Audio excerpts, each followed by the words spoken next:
Let's have a chat about this with Lance Haggith, who is the founder of Sports Trader, a charity set up to give young people more sporting opportunities. Welcome, and 3 times winner of the London Marathon, Paula Radcliffe, is joining us as well. Paula, very good morning to you. Morning. Good morning. Lance, kick us off with this, if I can use a sporting pun.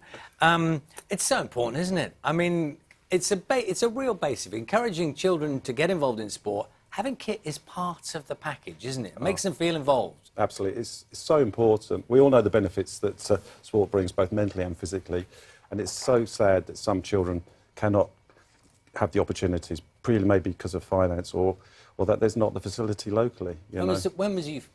When did you first realise there was a problem? You know, I mean, anecdotally, people talk about it, don't they? But just in terms of it getting some kind of help and scale. I suppose 12 years ago, when I was starting to do coaching locally with kids from disadvantaged backgrounds, I noticed they were coming with, unprepared. They didn't have any shoes. They were always in school shoes. And I thought, you know, we need to get the unwanted sportswear equipment to these young people. And we had, for instance, a couple of brothers went every other week to football because they couldn't, they both didn't have a pair of so football they're boots. sharing They're sharing, kit. yeah. So the football boots, one of them had to stick a piece of newspaper in the end of it. So by giving them a free pair, it meant they both could go.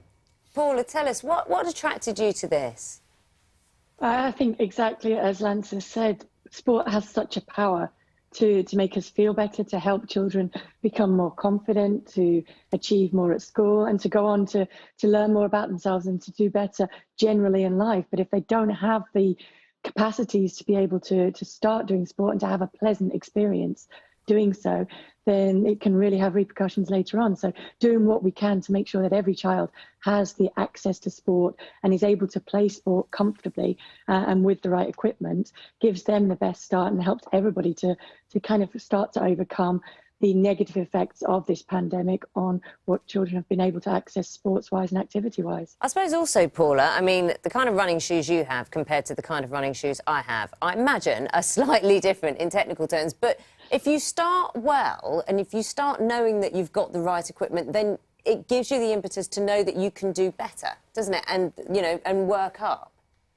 Well, it's just that it's a nice experience. You feel better if you're running in the right shoes for the sport that you're choosing to partake in, whether it's running or anything. I mean, running's very simple. You actually only need a decent pair of shoes that suit your style of running, and that's it.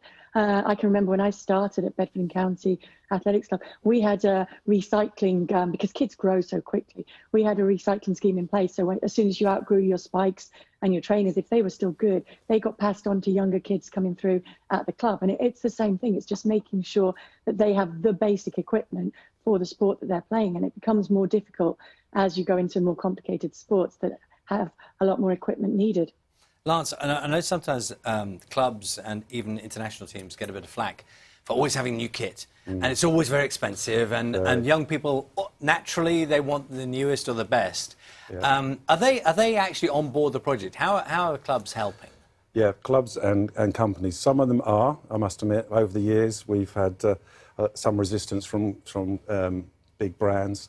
They would rather put it in the ground. And that's the other thing about, you know, this is recycling. This is giving more an extension of life to the product. When you say that, you literally mean put it in the ground, don't you? Literally put it in the ground. Things that are not sold, that could be sold, absolutely, that are put in landfill. Or... Yeah, we have some great support, like Pentland give us a lot of their old stock. I want everybody else, you know, it's all about not only giving opportunities to young people, but let's think about the environment. You know, football boots that are over £200 that are being put in the ground. It's environmentally disgraceful. So, you know, while I'm getting a voice, and thanks to you guys, like, you know, beating the drum, I want to name and shame some of these brands and, you know, giving me the excess stock. You know, it's so important. It is a great campaign. Paul, I'll give you the last thought. Are you out running today? Will you be out doing the thing? I am.